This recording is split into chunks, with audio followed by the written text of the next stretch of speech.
On 29 December, following the conflict between Israel and Hamas, South Africa appealed to the International Court of Justice under the 1948 Convention on the Prevention and Punishment of the Crime of Genocide. Last month, the International Court of Justice ordered a series of provisional measures against Israel. In this episode, we delve into the recent ruling and explore a series of critical questions surrounding this landmark decision. My guest today is Nico Krisch, Professor of International Law and Head of the International Law Department here at the Geneva Graduate Institute.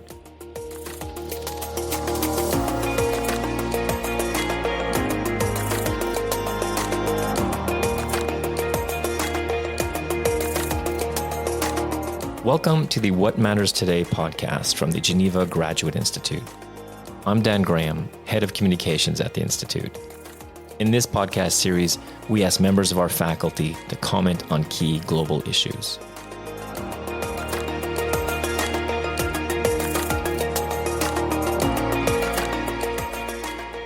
Well, Nico, thank you for joining us on this episode of What Matters Today. So I'm just going to jump into the questions right now. What is the role of the International Court of Justice? Yeah, so the ICJ is a bit of a special court when you come from the perspective of normal courts that you think about, right? It's the most prominent international court, but it can only hear cases in very narrow circumstances, and it cannot enforce its judgments. So it's a court for states to bring cases against one another about territorial disputes, about environmental harm, but also about armed conflicts, as we see now. It's not a court for judging individuals, right? For that, there are criminal courts, at least under certain circumstances, and it's not open to individuals. It's only open to states to bring cases, right? So the court only declares really kind of whether states have violated their obligations against one another. I think the important thing kind of to note here is that the court only has jurisdiction over very few cases, because states have to directly accept that the court has jurisdiction over them, and most states haven't done that. Right? There's a particular mechanism, the optional clause we call it, through which states can do that, but only around 70 states have accepted the court's jurisdiction out of 194 UN members. There's some other bases, and that's really what we're talking about when we talk about the Genocide Convention, which is an issue here, is kind of there in particular treaties, kind of you can have what we call a compromissory clause, by which states subject themselves for the interpretation of the treaty to the jurisdiction of the court, right? So kind of that's the specialty here, kind of that the Genocide Convention contains such a clause. But overall, the court is really limited. It has few cases, like 3 to 5 a year, come to the court. That's up from about one case or so kind of a few decades ago. Not so bad, but obviously kind of a pretty limited docket, even if it's kind of sort of the embodiment of international courts. You wouldn't say kind of it's doing that much, right? It has important cases though, and now, for example, so in the Israel-Palestine context, it rendered what we call an advisory opinion. There was a request by the UN General Assembly in the 2005 opinion on the Israeli wall built on Palestine territory.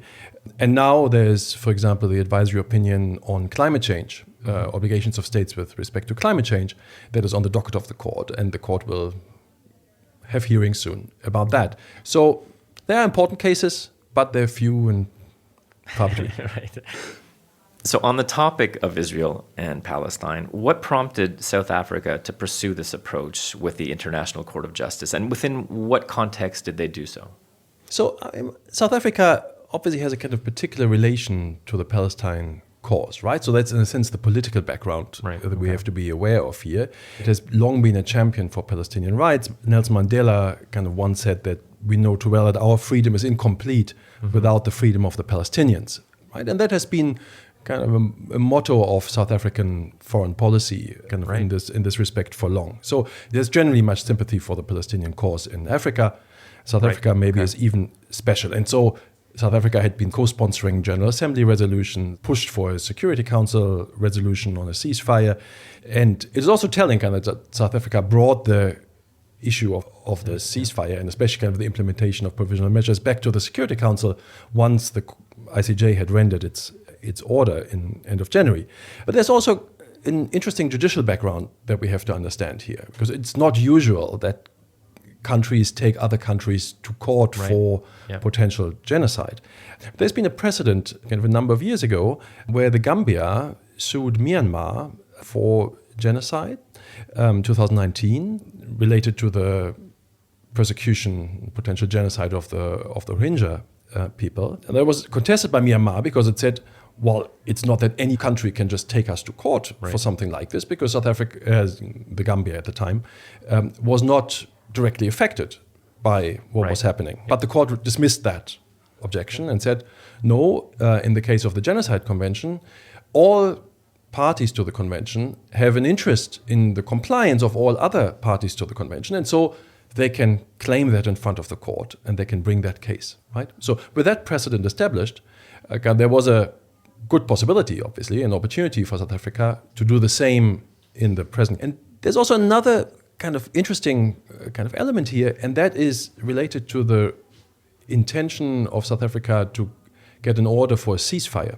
And that is that in 2022, after the Russian invasion of Ukraine had gone to the court in a slightly convoluted fashion, but also on the basis of the Genocide Convention.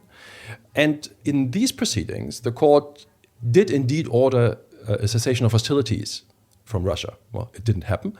But obviously, South Africa tried to build on those two precedents, the Myanmar case and the Ukraine-Russia case, to say, well, here we have similar circumstances. So we have standing, we can bring this case, and please decree a cessation of hostilities. So it's interesting because you just mentioned, there was no cessation of hostilities, even though they asked for it. And here they're obviously asking that Israel must avoid genocide. So are these provisional measures effective and adequate, considering that the ICJ lacks the enforcement mechanisms to actually, for its rulings to make them happen? Yeah, well, it's true. There's no enforcement. There could be, theoretically, under the UN Charter, a role for the UN Security Council in enforcing judgments of the court, but that is not on the cards here and hasn't happened ever. So that's not what we're talking about. Now, when we think about effectiveness, really, we have to think maybe in two ways about the audiences and the registers the court is speaking in. And maybe that helps us understand a bit the quandary here. The first is sort of the legal register, right? And the decision in legal terms is very hedged. The court finds that there are some claims of South Africa regarding violations of the Genocide Convention that are plausible, but it doesn't say which ones are plausible. So that's pretty limited. The measures it orders are really rather vague, right? It's a repetition largely of the text of the Genocide Convention. Israel has to take all measures to prevent genocide. It also has to prevent and punish the incitement to genocide. But Israel anyway says it's not committing genocide or isn't thinking of committing genocide. So it says, well, we don't have to change anything in what we're doing anyhow. Yeah. The only really concrete order that the court gives Israel is to enable basic services and humanitarian assistance. That goes obviously also beyond what the Genocide Convention directly specifies. It was a bit of a surprise that the court would go into that direction, but we haven't seen that much happening as a result. So overall, on that legal register, relatively weak, right? Vague measures, no real enforcement, and not so much happening as a result. But there's a second register, right? And that's sort of the political register for a broader audience. And I think we have to see that decision not just as a legal decision, but also as a sort of political performance, a spectacle, if you wish, right? It was probably the decision of the court that has attracted the greatest media attention ever. Yep. And it was staged very powerfully, especially through the recounting of facts. Right? Something I think many people were impressed by was how the court went through the massacre of Hamas, but then also especially the humanitarian situation, the terrible situation in Gaza itself, and also the recounting of statements of Israeli officials that can be read as inciting genocide. So clearly here there's an element really of trying to shape public discourse, right? That goes well beyond what it does then legally in a more technical way. It really tries to influence diplomatic interactions, public opinion. And of course, you can't measure that impact directly, but it's not meaningless. And if you think, for example, this week, a Dutch court rendered a decision prohibiting the Dutch government from delivering spare parts for F-35 fighter planes to Israel because of a potential violation of international humanitarian law, not genocide directly, but we can think that the court was obviously empowered by the statement of the ICJ and the finding that there's a plausibility of some claims about genocide on the part of Israel. So clearly, kind of, there's not like a normal court, right, a domestic court that we would think, well, we measure the effectiveness by whether indeed kind of something particular has happened as a result, right? The court has ordered something and the police goes in and enforces. That's not the way international courts function generally, and that's not what the ICJ is doing. It's really part of a broader political process through which change might be achieved over time. And I'm assuming that's why they don't just go out and call for a ceasefire or cessation of, military activity. Well, now the ceasefire, I think most commentators from the start thought that the ceasefire was really a bit of a long shot, kind of to start with, and that's really kind of for political and for legal reasons. Legally, kind of once you call for a ceasefire, you get into difficult territory because Israel might have a right to self-defense. Now that's disputed. Kind of what's the basis, but that Israel would have had some possibility of responding to the Hamas attacks. I think most people would agree kind of that there's a basis for that. You can't simply dismiss that. So a ceasefire might have interfered with that right. And that view is held particularly strongly among people in the West, right? You could say North America and Western Europe. And given that the judges from North America and Western Europe are not the majority, but they are particularly influential, one can say, kind of on the court. It would have been difficult to go against that, to really get a broad majority kind of for a finding. And I think kind of that is something probably one needs to understand as a background of the decision, right? That it was clear that the court was trying to get a kind of an almost consensus of the judges around the decision. We can talk about that more. For a ceasefire, they might have at best gotten a slim majority, and that was clearly not something that they wanted to risk. Now, you can ask, well, now why is that so different from the Ukraine-Russia case, right, where the court did order a ceasefire? Now, in part, there's a different constellation, right? There was legally a different claim in that Ukraine argued that Russia wrongly accused it of genocide and based its military campaign on that accusation. That was obviously baseless as a Russian claim, but this kind of slightly convoluted kind of argument, in a sense, led the court to say, well, we can really say something about the attack itself, because we can say, well, there might not be a basis for that attack if it is really based on a claim that Ukraine is committing genocide. But I think kind of more important than that kind of sort of legal argument is really kind of the political background. Kind of Russia was, with its invasion, seen as really kind of being the clear outlaw by most judges.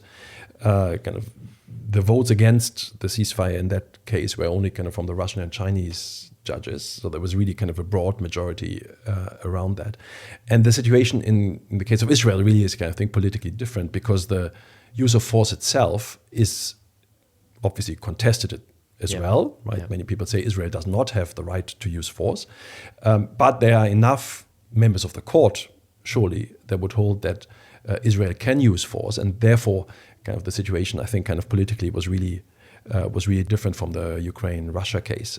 Now, it might have been too far for South Africa anyway, kind of to go for an outright ceasefire, right? One could have imagined that they would ask for somehow more limited measures, somehow kind of avoiding attacks on civilian infrastructure, avoiding attacks on hospitals or something of the sort, that might have gotten more traction in the court and might have been somehow more concrete in giving obligations to Israel that it would then have to comply with, rather than the more vague reference to the Genocide Convention that the court does. South Africa went down the kind of stronger argument about the ceasefire. The court could have come up on its own with more concrete measures, but it didn't want to go there, obviously. Well, my next question, you touched a bit on this when you gave the example of the Dutch government's actions about the F-35s, but what message is conveyed to the international community based on this ruling?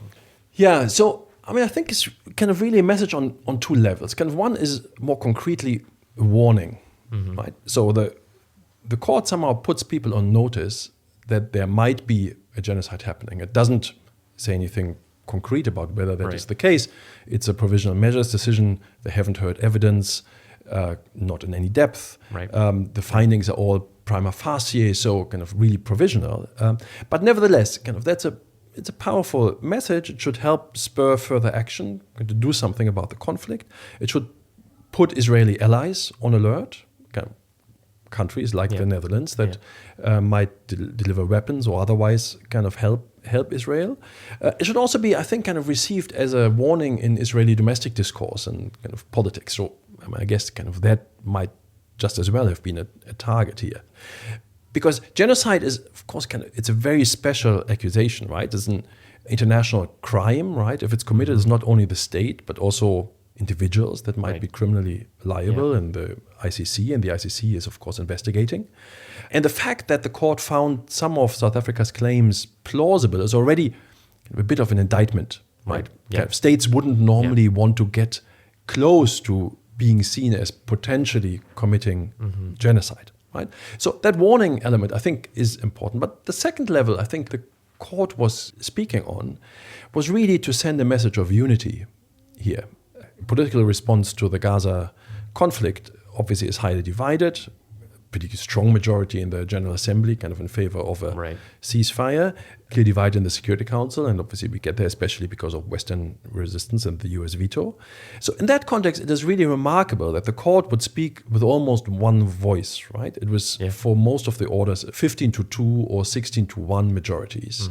So which is really broad, given how divided public opinion is on the issue. Most people would have expected that the court would be split and we would have a narrow majority one way or the other.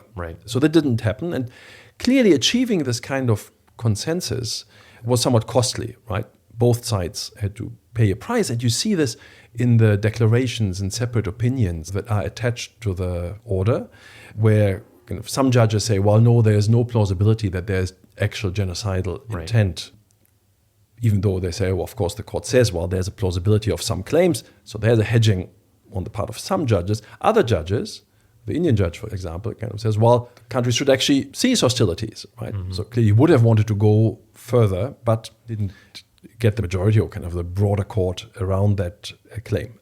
Nevertheless, so I think kind of that consensus is a remarkable achievement, really, in an increasingly splintered international society. And this message of unity in approaching the Gaza conflict from a legal rather than political perspective, I think is rather remarkable.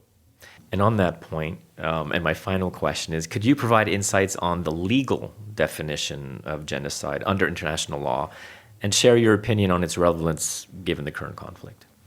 Yeah, so genocide is, of course, kind of a very particular concept in international law, right? We all know it's come out of the horrors of World War II and the Holocaust, famously coined by Raphael Lemkin, and resulted then very soon in the 1948 Genocide Convention we're talking about here now. So in a sense, of course, it is really tragic that Israel now would be accused of committing genocide itself.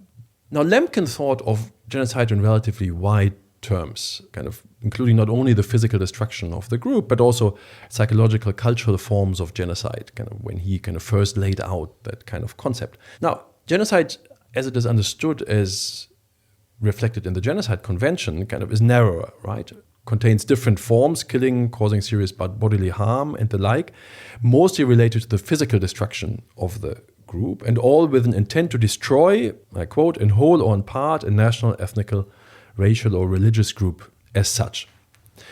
Now, the threshold that the ICJ, but also kind of other international courts, the international criminal tribunals especially, kind of have found when applying the crime of genocide or the Genocide Convention is kind of there's a really high threshold kind of to be met when you talk about genocide. That is especially so when it comes to the intent. So the intent has to go to the destruction of the group as a whole, not just targeting certain members or certain part of that group. And one core challenge that has arisen out of that jurisprudence is the evidentiary requirements, really kind of for showing kind of that genocide is really happening. And we're going to see that in the South Africa-Israel case as well, kind of when it moves to the merit stage. Now, jurisprudence generally accepts that this has to be circumstantial evidence because genocidal intent is not usually susceptible to direct proof, as the ICTY kind of once said. But the ICJ has in the past, kind of in previous cases where it had to find on genocide, the Croatia-Serbia case is the most prominent one, has found that genocidal intent is only shown if, and I quote, the only inference that could reasonably be drawn from acts in question is that there was genocidal intent and not something else.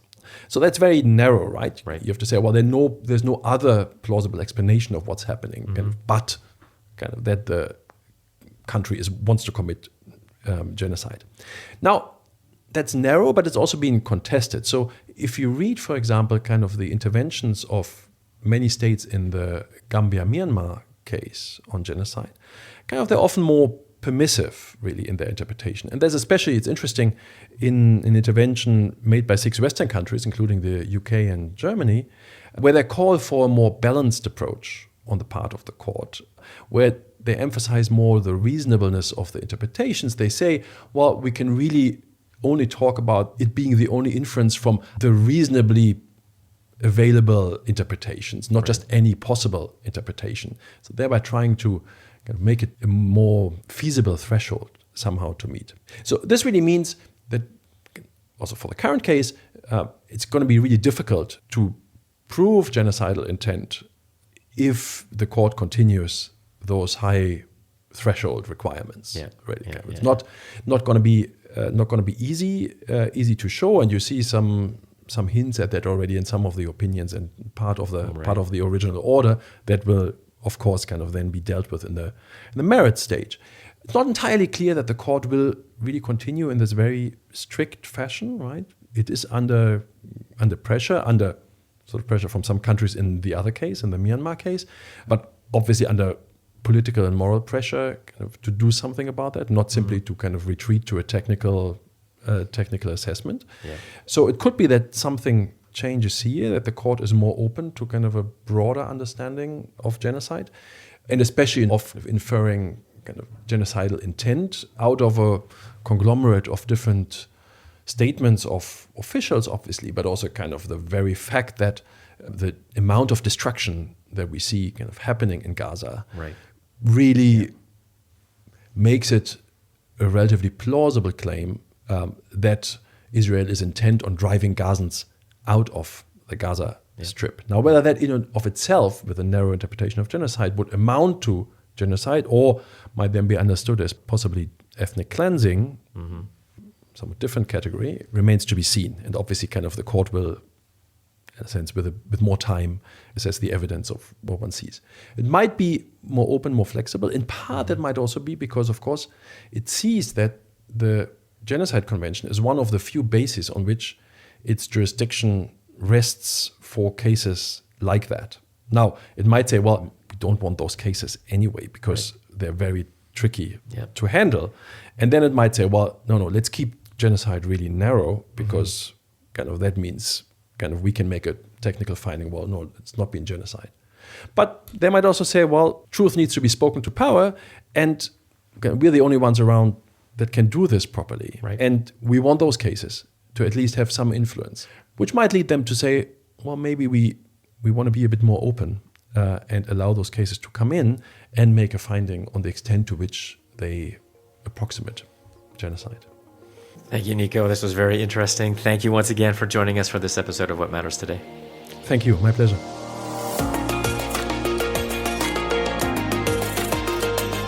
This podcast series is produced by the Geneva Graduate Institute Communications team. For more information about the Institute, please visit our website at graduateinstitute.ch. I'm Dan Graham. Thanks for listening.